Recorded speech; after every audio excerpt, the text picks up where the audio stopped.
drifting on the road, no direction in sight, carried by the shadows through the lonely night.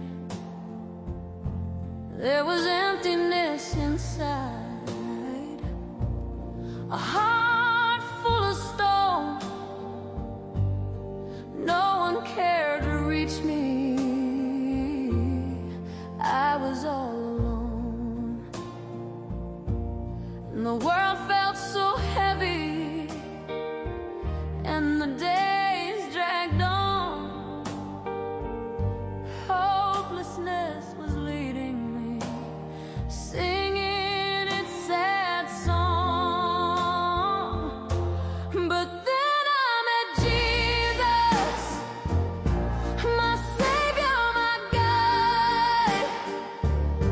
He lifted my spirit, He walked by my side. He bound my wounds, healed my aching heart.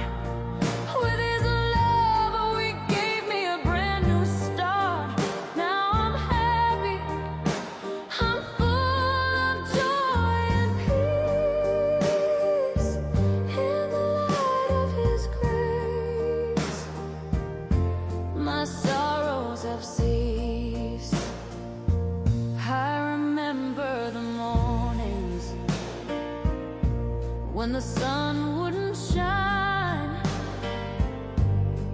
wondering if love was just a long lost sign.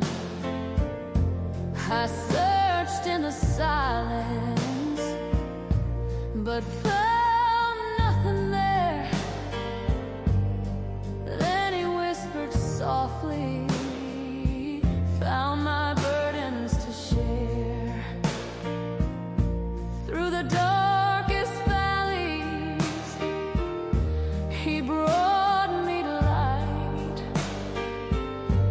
From a heart